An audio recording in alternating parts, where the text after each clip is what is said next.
مکے سے مدینے جب لوگ آئے تو حضور نے بھائی بھائی بنایا تھا، ان کے درمیان بھائی چارہ تھا، تو ابھی پردے کی آیات نازل نہیں ہوئی تھیں تو لوگ ایک دوسرے کی طرف جاتے تھے۔ حضرت سلمان فارسی رضی اللہ تعالیٰ عنہ حضرت ابو دردہ رضی اللہ تعالیٰ عنہ کے گھر میں تشریف لے گئے تو دیکھا کہ ان کی بیوی بڑی غمگین بیٹھی ہیں۔ تو ہم نے فرمایا بہن کیا ہوا؟ تو کہنے لگی تمہارے بھائی کو دلچسپی کوئی نہیں رہی، ہر روز روزہ رکھ لیتا ہے اور ساری ساری رات نفل پڑھتا ہے۔ حضرت سلمان فارسی کہنے لگے ٹھیک ہے کر لیتے ہیں بندوبست۔ نماز دین ہے کہ نہیں؟ دین ہے نا یہ چیزیں۔ لیکن حضرت سلمان فارسی جناب ابو دردہ سے کہنے لگے آج میں نے تیرے گھر میں رہنا رات کو، کیونکہ وہ تو ساری رات نماز پڑھتے تھے، نفل پڑھتے تھے۔ انہوں نے کہا ٹھیک ہے، ایک بستر لا کے بچھا دیا حضرت سلمان فارسی کے لیے۔ سلمان فارسی فرمانے لگے دوسرا بھی لا۔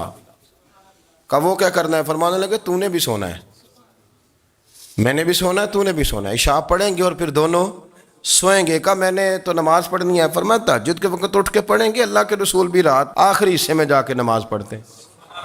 ادھر ساتھ سلا لیا، وہ تھوڑی کو دیر سوئے، اب عادت تھی ساری رات اٹھنے کی، ذرا اٹھنے لگے بستر سے تو حضرت سلمان فارسی فرمایا چپ کر کے سو جا، وہ بڑی رات پڑی ہوئی، چپ کر کے سو جا۔ وہ لیٹ گئے، پھر اٹھنے لگے تو فرمایا سو جا چپ کر کے، بڑا ٹائم ہے۔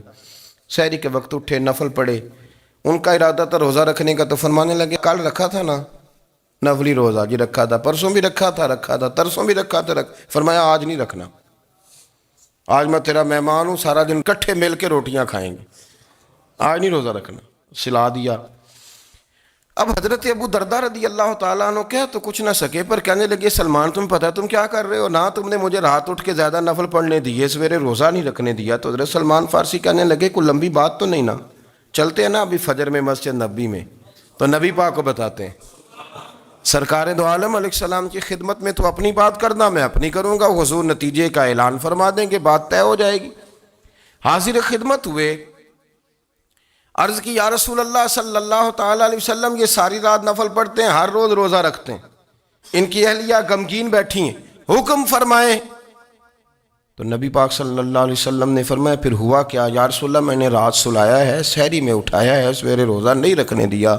نبی پاک نے فرمایا سلمان فارسی نے ٹھیک کیا ہے، سلمان فارسی نے ٹھیک کیا۔ پھر حضور نے فرمایا، نبی کریم نے فرمایا ابو دردہ تیرے اوپر اگر اللہ کا حق ہے، اس کے رسول کا حق ہے، دین کا حق ہے، تو فرمایا تیری آنکھ کا بھی تیرے اوپر حق ہے، تیرے وجود کا بھی تیرے اوپر حق ہے۔ یہ حضور نے فرمایا تیرے بچوں کا بھی تیرے اوپر حق ہے، تیری بیوی کا بھی تیرے اوپر حق۔ اس حق کو بھی سمجھے، حقوق اللہ بھی ہیں، پر تیری آنکھ کا بھی تیرے اوپر کیا مانا کہ تیری آنکھ سونا چاہتی ہے تو اسے سلا بھی، تیرے وجود کا بھی تیرے اوپر حق ہے، تو تیرا وجود آرام کرنا چاہتا ہے تو اسے آرام بھی کرا۔ اور پھر وہاں نبی پاک صلی اللہ علیہ وسلم نے فرمایا میں تم سب، سننا یہ لفظ حدیث کے، حضور نے اسی موقع پر فرمایا میں تم سب سے زیادہ اپنے رب کو جانتا ہوں اور میں تم سب سے بڑھ کر اپنے رب سے ڈرتا ہوں۔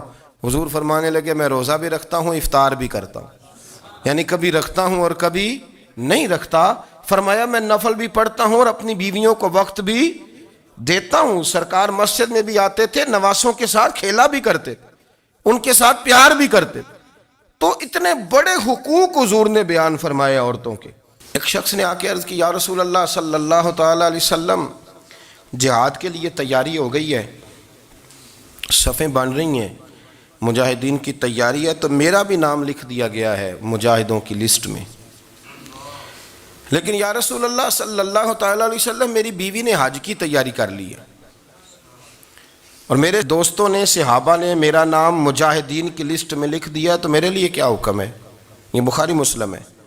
تو نبی پاک صلی اللہ تعالیٰ علیہ وسلم نے فرمایا جہاد پہ کوئی اور چلا جائے گا تو بیوی کے ساتھ حج کرنے جا، اسے محرم کی ضرورت ہے، وہ تیرے بغیر کیسے جائے گی؟ مجاہدین کو تو اور مجاہد مل جائے گا، پر تو اپنی بیوی کے ساتھ جانا۔ نبی پاک صلی اللہ علیہ وسلم نے مرد کو محافظ بنایا ہے، عورت کو مرد کا قیدی نہیں بنایا، بلکہ عورت کو حفاظت عطا کی ہے۔ اب آگے بڑھتے ہیں، قرآن مجید نے سورہ نور کی آیت نمبر 30 میں کہا کہ کل للمؤمنین یغضوا من ابصارہم، فرمایا کہ اے محبوب علیہ السلام مومن مردوں سے کہہ دو کہ اپنی نظریں جھکا کے رکھیں، اپنی نظریں۔ اور اگلی آیت میں فرمایا وَقُلْ لِلْمُؤْمِنَاتِ يَغْضُضْنَ مِنْ أَبْصَارِهِنَّ، فرمایا کہ اے محبوب مومن عورتوں سے بھی کہہ دو کہ اپنی نظریں جھکا. مرد بھی اپنی نظر جھکا کے رکھے گا عورت کی طرف، لیکن یہ ساری پابندی صرف مرد پر نہیں، عورت بھی غیر محرم کا چہرہ نہیں دیکھے گی، اس پر بھی اسی طرح نظر جھکانے کا حکم ہے جس طرح کہ وہ ہر دکاندار کو بھائی جان کہہ کے گفتگو کرنے کی اس کو بھی اجازت نہیں ہے.